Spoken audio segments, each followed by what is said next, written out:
창세기 50장 15절부터 21절까지 한 절씩 교독하겠습니다.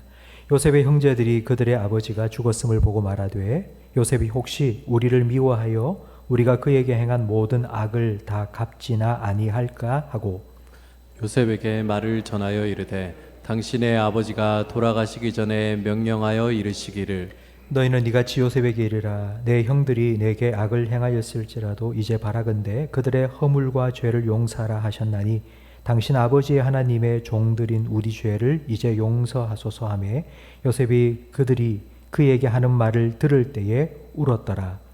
그의 형들이 또 친히 와서 요셉의 앞에 엎드려 이르되 우리는 당신의 종들이니이다. 요셉이 그들에게 이르되 두려워하지 마소서. 내가 하나님을 대신하리이까. 당신들은 나를 해하려 하였으나 하나님은 그것을 선으로 바꾸사 오늘과 같이 많은 백성의 생명을 구원하게 하시려 하셨나니. 함께 읽습니다. 당신들은 두려워하지 마소서. 내가 당신들과 당신들의 자녀를 기르리이다 하고 그들을 간곡한 말로 위로하였더라. 아멘. 교회 오실 때 비 많이 안 맞으셨습니까? 제가 한 7시 10분쯤 집에서 나왔는데 얼마나 쏟아지는지 제가 이 속옷까지 다 젖어가지고, 그런데 찬양을 하는 중에 몸에 열이 나면서 다 말랐습니다. 이번 한 주간 동안은 제가 참 감사할 일이 많습니다. 그래서 금요 기도회를 기다렸습니다. 제가 감사할 일을 꼭 나누고 싶어서. 우리 지난 수요일 날 드디어 우리 대구 북구청에서 우리 교회 건축 허가증이 나왔습니다. 허가증이 나왔다는 말은 이제 아무런 문제 없이 법적으로 아무 하자 없이 건축을 시작해도 된다는 그런 공식적인 문서입니다. 그 허가증이 나와야지 시공회사하고 계약을 맺을 수 있는데요. 수요일 날 허가증이 나오고 그리고 어제 목요일 날 우리 시공업체 대표가 우리 교회에 와서 우리 3층 우리 당회실에서 장로님들과 함께 앉아서 계약서를 주거니 받거니 의논 한참 하다가 계약서 도장을 탁 찍었습니다. 계약서 도장을 찍으러 온 우리 시공업체 대표에게 제가 물었습니다. 대표님께서 우리 교회 짓겠다고 견적서를 낼 때 그 금액이 조금 낮게 되어 있는데 왜 그렇습니까? 이윤을 거의 남기지 않고 우리가 공사를 하겠다고 제출한 겁니다. 아니 왜 이윤을 남기지 않습니까? 대표님, 교회 공사하다가 손해봤다라는 소리 난 듣기 싫습니다. 근데 왜 이렇게 이윤이 안 봐도 될 정도로 이렇게 견적을 냈습니까? 하니까 두 가지 이유를 말했습니다. 첫 번째는 자기 회사는 현금 보유가 많기 때문에 공사 시작할 때 필요한 자재를 한꺼번에 다 현금으로 구입합니다.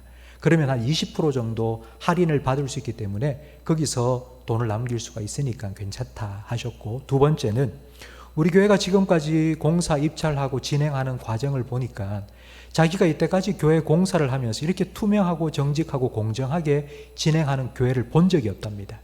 교회들은 대부분 다 자기들끼리 수근수근 사바사바해서 결정을 하고 그 다 돼 있는 것 같은데 돌아서고 나면 또 뒤집어지고 그런 일이 워낙 많은 데가 교회인데, 그런데 우리 침산제일교회는 그 공식적인 우리 나라의 인터넷 사이트에 딱 올리고 모든 과정을 정직하고 공정하게 잘 해오기 때문에 이 교회라면 내가 믿고 해도 되겠다 생각하고 그렇게 입찰에 참여하게 되었다고 합니다. 그래서 제가 어제 그 계약을 다 마치고 우리 장로님과 그 시공업체 대표와 함께 식사를 하면서 얼마나 감사했는지 모릅니다. 어제 시공사 계약을 했습니다. 이제 곧 철거가 시작되고요. 그리고 본격적인 공사도 이제 시작될 겁니다. 우리가 기도하고 있는 공동기도문에 더하여서 우리가 계속해서 기도해야 될 기도 제목이 있는데, 안전사고 없이, 그리고 설계 변경 없이, 그리고 민원 발생 없이 공사가 순조롭게 잘 진행될 수 있도록 이 세 가지가 없어야 됩니다. 안전사고 없고, 설계 변경 없고, 그리고 민원 발생이 없도록 계속하여 기도해 주시기 바랍니다. 작년 3월부터 제가 창세기 25장에 야곱의 출생을 시작해서 그리고 이제 오늘까지 창세기 말씀을 쭉 강해를 해왔습니다. 1년 넘게 살펴본 야곱의 일생은 지난주에 야곱의 장래, 죽음으로 이제 끝이 났습니다. 오늘 본문 우리가 함께 읽은 창세기 50장 15절 이하의 말씀은 별책 부록과 같습니다. 이제 본론은 끝났습니다. 야곱이 죽었습니다.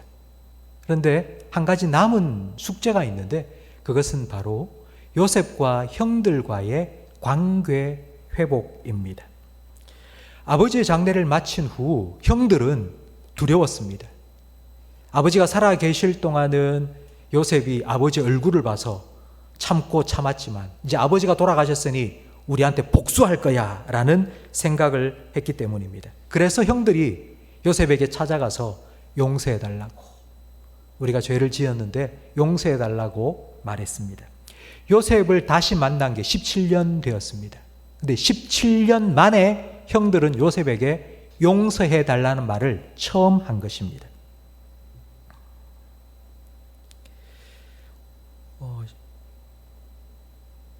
우리가 읽은 17절 말씀 끝에 보면 이 형들의 말을 들은 요셉이 울었다고 되어 있는데 요셉의 울음의 의미는 안타까움입니다. 형들이 그런 말을 하는 걸 들으면서 요셉은 너무 안타까웠던 것입니다.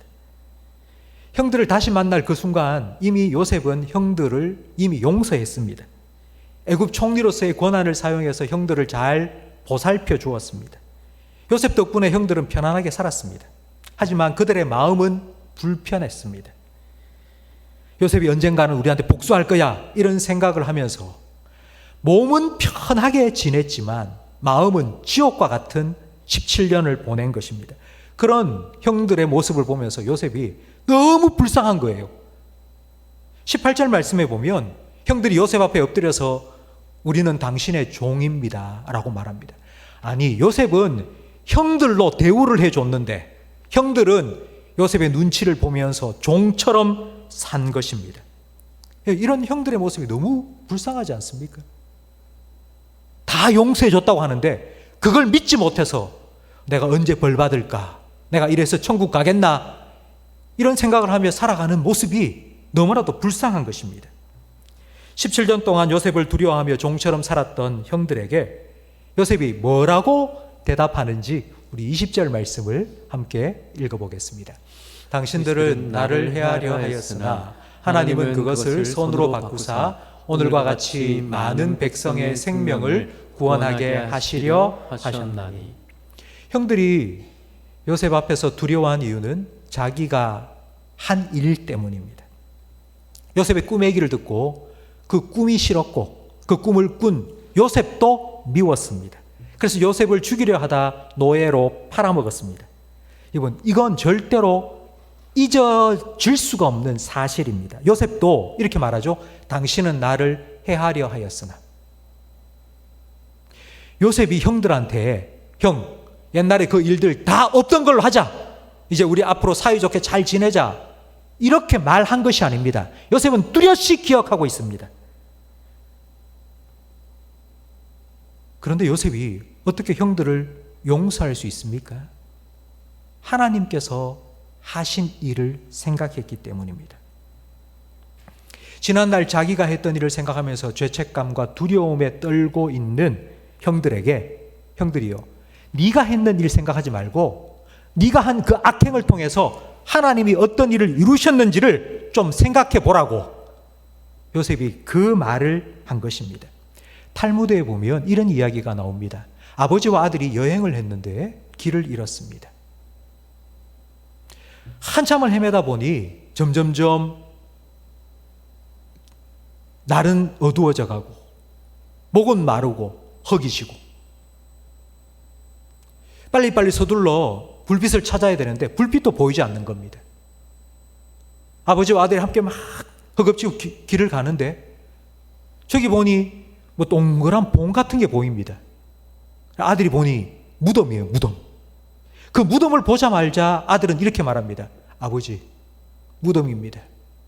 우리도 곧 죽겠죠. 우리도 이 무덤 속에 들어가겠죠. 라고 말을 했습니다. 그러자 아버지가 아니다 아들아, 그렇지 않단다. 무덤이 있다는 건 마을이 가까이 있다는 증거다. 이제 우리는 살았다. 똑같은 무덤을 보고 아들은 이젠 죽었다 생각했고요.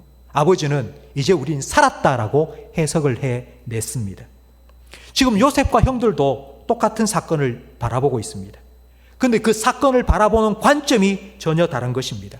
어떤 관점으로 보느냐에 따라서 해석도 180도 달라집니다. 하나님께서 요셉에게 행하신 일을 생각해 보십시오. 17살 어린 요셉에게 꿈을 주셨습니다. 그리고 그 꿈을 이루기 위해 하나님께서는 수많은 사람들을 그에게 붙여주셨고 또 수많은 사건들이 일어나게 해주셨습니다. 그 중에는 요셉의 형들도 있고요. 형들이 그를 팔아먹은 사건도 있습니다. 형들이 요셉을 노예로 팔았지만 하나님께서는 요셉을 애굽으로 보내셨습니다. 보디발의 아내의 모함을 받아 감옥에 갇혔지만 하나님께서는 그곳에서 술관원장을 만나게 해 주셨습니다. 그리고 그 술관원장을 통해 바로왕 앞에 서게 하셨고 바로의 꿈을 해석해 줌으로 애굽 총리가 되게 하셨습니다. 여러분, 이건 누가 하신 일입니까? 하나님이 하셨습니다. 하나님. 지금 요셉은 20절 말씀을 통해서 이 모든 일들은 하나님이 하셨다고, 하나님께서 형들 당신에게도 한 배역을 맡기셨다고, 당신은 그 하나님의 배역을 해온 거라고. 그런데 내가 뭘 하나님을 대신하겠나? 하나님이 하신 그 일에 대해서 내가 뭐라고 이러쿵저러쿵 말하겠느냐고. 저는 오늘 이 말씀을 준비하면서 문득 이런 궁금함이 생겼습니다. 과연 요셉은 언제 자기의 인생을 하나님의 관점으로 보게 되었을까? 17살 하나님이 주신 꿈을 꾸었을 그때부터일까요? 처음 하나님께서 자기에게 꿈을 주셨을 그때부터 야, 그래, 하나님께서 내 인생을 이렇게 만들어 가실 거야, 그런 믿음 가지고 형이 팔아먹어도 아멘, 하나님 뜻이 이루어질 거야, 감옥에 갇혀서도 주여 하나님 함께 하시고 하나님 뜻을 이루어 가실 거야. 여러분, 그렇게 했을까요?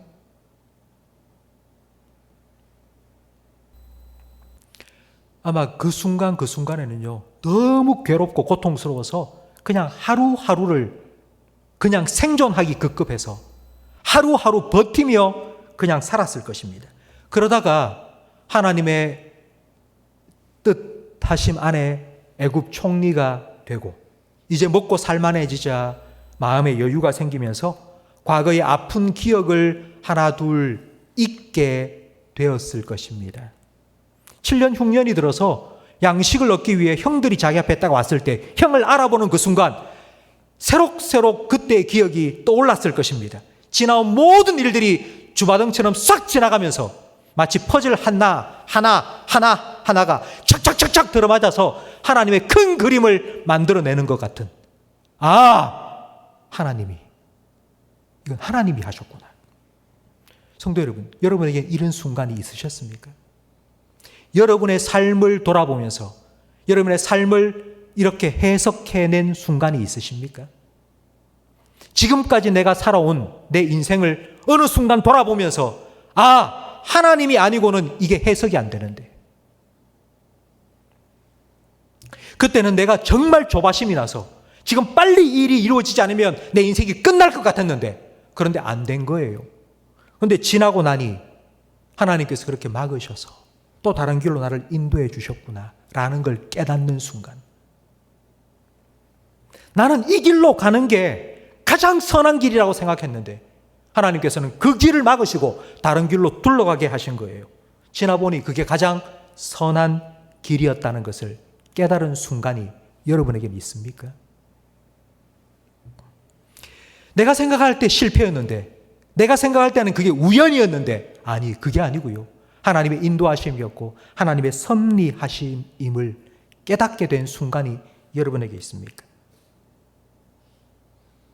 그때는 나 혼자였던 것 같고, 나 혼자 요셉처럼 종살이하면서 설거지하면서 눈물 뚝뚝 흘리고 감옥에 갇혀서 정말 죽을 것 같이 힘들어하는 나 혼자 남겨진 그 순간이라고 생각했는데, 그때도 하나님이 나와 함께 하셨다는 걸 깨달은 그 순간이 여러분에게는 언제입니까?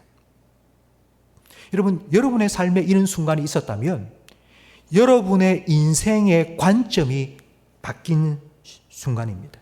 인생을 보는 관점이 변하게 됩니다. 그리고 인생을 해석하는 관점도 달라집니다. 야곱은 자기 인생을 돌아보면서 이렇게 말했죠. 내 인생은 나그네, 험악한 나그네 인생이었다고.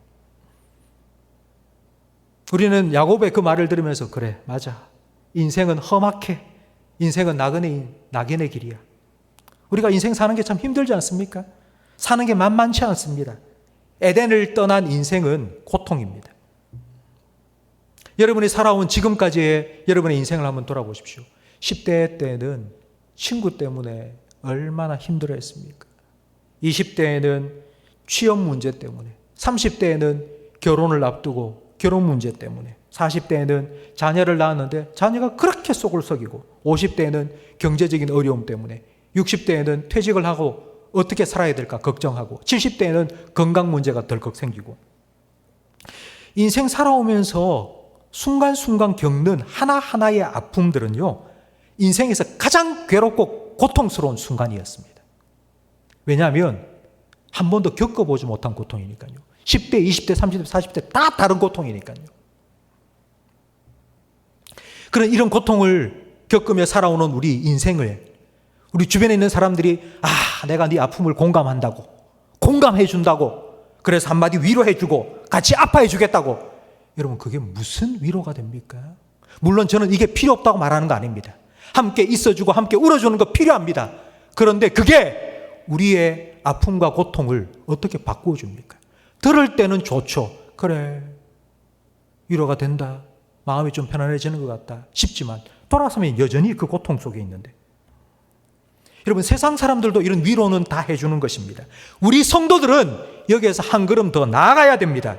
요셉처럼 하나님께서 그 힘들고 고통스러운 일을 통해서 어떤 일을 이루어 가시는지를 볼 수 있도록 도와줘야 합니다.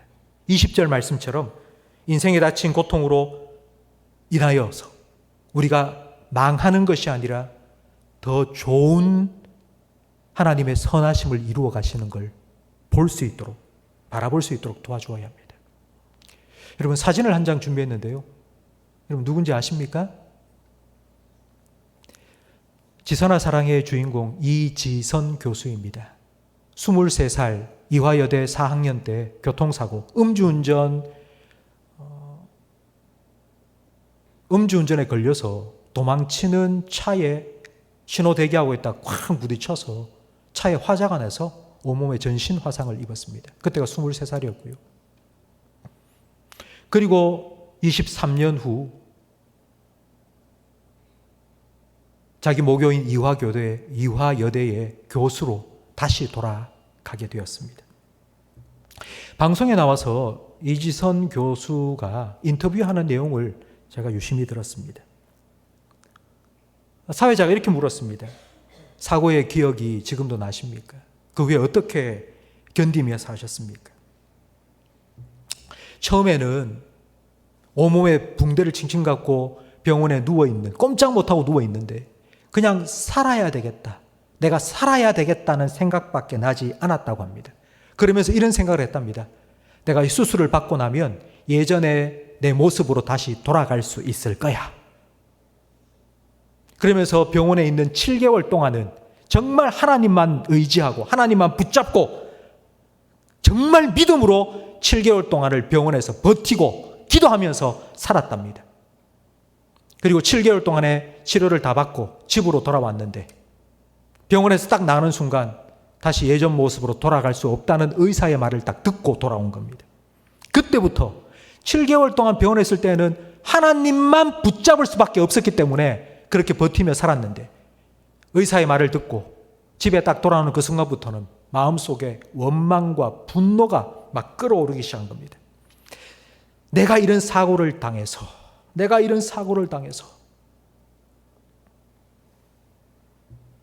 이제는 더 이상 예전으로 돌아갈 수 없을 거야. 내 모든 게 다 망가지고 깨어져 버렸으니 내 인생은 이제 끝장났어. 하나님, 왜 나에게 이런 시련과 고통을 주십니까? 근데 하나님께서 어느 날 이지선 씨에게 이렇게 마음을 주신 거예요. 네가 이렇게 고통받는 거 의도한 것이 아니단다. 이건 누구에게나 일어날 수 있는 일인데 그게 너에게 일어난 거고. 하지만 나는 그 일을 통해서 내가 너에게 가지고 있는 계획을 반드시 이루어 갈 거야. 네가 깨어지고 망가졌기 때문에 깨어지고 망가진 사람들의 아픔을 너는 누구보다도 잘 이해할 수 있을 거니까 내가 너를 통해서 그런 사람들을 위로하고 세우는 일들을 할 거라고. 그런 하나님 마음을 깨닫고 난 이후에 그의 언어가, 말이 바뀌었습니다. 뭐라고 바뀌었는 거 아니? 자기는 사고를 당했다라고 지금까지 말했는데 이제는 사고를 만났다고 표현한 거예요. 사고를 당했다는 말은 가해자가 있고 피해자가 있는 거예요. 내가 사고를 당한 거예요. 나는 피해자가 된 거예요. 그래서 억울해요. 원망해요. 그래서 나를 이렇게 만든 사람에 대한 분노가 늘 있는 거예요. 그런데 하나님의 마음을 깨닫고 하나님의 계획을 깨닫고 난 이후에는 이렇게 표현하기 시작합니다. 내가 사고를 만났다고. 그냥 지나가다가 친구를 만난 것처럼 만났다고. 내가 만났다는 생각을 하고 난 이후에는 그 순간부터 이 사고와 내가 헤어질 준비를 하기 시작했다고. 만났으니까 이제 헤어지면 되지 않겠냐고. 그러면서 하나님께서 내 인생에 어떻게 개입하셔서 이런 나를 통해서 어떤 일을 이루실지 기대하는 마음이 생기기 시작했는데 그 후로 40번이나 수술을 받았어요. 예쁘게 되려고 수술 받은 게 아니고요. 화상을 입으면 자꾸 근육과 피부가 쭈그러들기 때문에 그게 너무 고통스러워서 어쩔 수 없이 피부를 떼서 붙이는 수술을 40번 한 거예요. 그렇게 힘들고 어려운 수술을 받으며 견딜 수 있었던 건 그래, 하나님께서 나를 통해서 하실 일이 있을 거야. 이 모든 일들을 통해서 하나님의 뜻하신 바를 이루어 가신다는 걸 그가 믿고 그렇게 하나님이 일하실 것을 기대하고 소망했기 때문입니다. 하나님께서는 우리의 고통을 사용하십니다. 그걸 예수님의 십자가를 통하여 증명해 주셨습니다. 십자가에 달리신 예수님께서는 아버지, 내 영혼을 아버지께 부탁드립니다. 기도하셨습니다. 내 영혼을 아버지께 부탁드립니다. 이 기도는 단순히 내가 천국 가게 해주세요. 내가 죽어도 천국 가게 해주세요. 이런 뜻이 아닙니다. 이건 고통을, 자신의 고통과 죽음을 하나님께 맡기는 기도입니다. 예수님께서는 하나님의 아들로 십자가에 못 박혀 있는 그 못을 확 뽑아버리시고 그 고통을 자기가 다 해결할 수 있었습니다. 그런데 하나님의 뜻을 이루기 위해 십자가에 달려 있으시면서 자기가 겪고 있는 그 십자가의 고통을 하나님께 맡긴 겁니다. 내가 스스로 그 고통을 해결할 수 있었지만 그렇게 하지 않고 하나님, 이 고통을 통해서 하나님의 뜻이 이루어지게 해달라고 하나님께 맡긴 겁니다. 예수님께서는 그 십자가를 통하여 하나님의 구원의 길을 열어주셨습니다. 십자가는 고통이요 저주입니다. 그러나 하나님께서는 그것을 생명과 구원으로 바꾸셨습니다. 십자가 이전에는 고통은 잘못한 것에 대한 형벌이라고 밖에는 생각할 수밖에 없었습니다. 그런데 하나님께서는 십자가를 통해서 죄의 결과로 고통이 오지만 하나님께서는 그 고통을 통하여서도 하나님의 새 일을 이루어 가신다는 것을 보여주신 것입니다. 성도 여러분, 여러분 힘들고 어려운 일을 겪을 때 예수님 바라보고 십자가 앞에 나와야 될 이유가 바로 여기에 있습니다. 십자가는 우리에게 이렇게 말합니다. 예수 그리스도 안에서 하나님의 자녀가 된 여러분, 지금 여러분이 겪고 있는 그 고통은 고통으로 끝나지 않을 겁니다. 하나님께서 반드시 여러분이 겪고 있는 그 힘들고 어려운 고통을 통하여서 하나님의 더 선하신 뜻을 이루어가고 계십니다. 라고 십자가는 우리에게 말씀하고 있습니다. 그렇기 때문에 우리는 십자가를 바라봐야 합니다. 십자가를 바라볼 때 내 인생을 해석하는 관점이 180도 달라집니다. 우리가 십자가를 통하여서 하나님의 사랑과 하나님의 능력과 하나님의 섭리를 깨닫고 그 하나님을 믿음으로 이렇게 고백할 수 있습니다. 우리가 잘 아는 욥기 23장 10절 말씀, 욥기 말씀 중에서 아마 가장 유명한 말씀이 아니겠습니까? 여러분, 이 말씀을 함께 읽어보겠습니다. 나는 내가 가는 길을 그가 아시나니 그가 나를 단련하신 후에는 내가 순금같이 되어 나오리라. 여러분, 욥이 어떤 상황에서 이 말을 했을까요? 여러분, 이 말만 딱 떼어놓고 보면 너무 좋은 말씀 아닙니까? 나의 가는 길을 하나님이 아신다고. 그가 나를 단련하셔서 나를 정금같이, 순금같이 나를 만들어 주실 거라고. 너무 은혜되는 말씀 아닙니까? 근데 욥이 과연 이 말을 언제 누구에게 한 걸까요?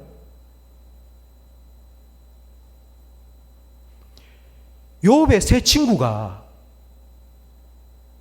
하루아침에 재산 다 잃고 10자녀 다 죽고 몸에 병이 나서 울고 있고 아파하고 있는 욥에게 찾아와서는 네가 죄를 지었으니까 이런 일을 겪는 거 아니야. 네 빨리 회개해. 계속하여 정죄하고 또 정죄하고 있을 그때에 자기를 향하여서 너 죄인이지, 너 잘못했지, 네 벌 받고 있는 거야, 너 회개해 라고 말하고 있는, 손가락질하고 있는 친구들을 향해서 이 말을 한 거예요. 여러분, 욥이 이 고백을 한 그 상황을 한번 생각해 보세요. 아무도 내 편이 없어요. 다 나를 향하여 손가락질하고 너 저주받았다고, 너 버림받았다고, 너 끝났다고 말하는 그때에 나의 가는 길을 하나님 아신다고. 그러니까 하나님께서 나를 연단하시고 단련하셔서 불순물을 쫙 빼버리시고 순금처럼 정금처럼 만드실 거라고. 지금 내가 그 하나님 손에 나를 맡겼다고. 성도 여러분, 하나님께서는 여러분에게도 동일하게 말씀하십니다. 너의 고통은 내 계획 안에 있다.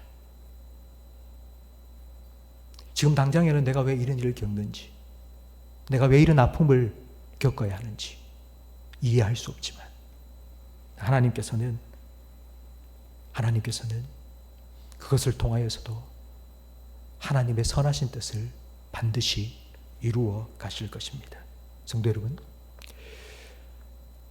여러분들이 고통 속에서 힘들고 어려운 일을 겪으면서 너무너무 힘들어서 내가 다 알고 있는데, 내가 머리로는 다 알고 있는데 근데 너무 힘듭니다. 혹시 그럴 때는요,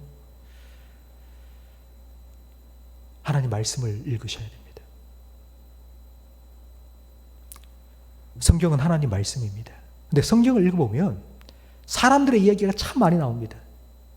우리가 지금까지 살펴본 야곱도, 요셉도, 아브라함도, 다윗도 사람들의 이야기가 참 많이 나오죠.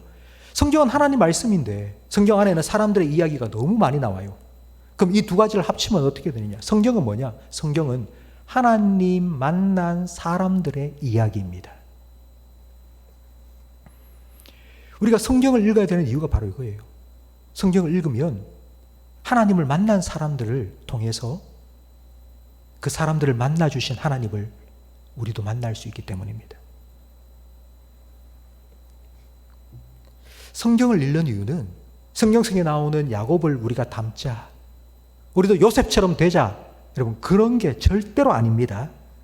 그들이 만난 하나님을 우리도 만나기 위해서 성경을 읽는 것입니다. 요셉도 야곱도 실수했고요, 잘못했습니다. 그런데 하나님께서는 그들의 실수와 그들의 잘못을 선으로 바꾸셨습니다. 하나님께서는 연약하고 부족한 실수투성이요 결함투성이인 야곱을 통하여서 이스라엘을 준비시키셨고요.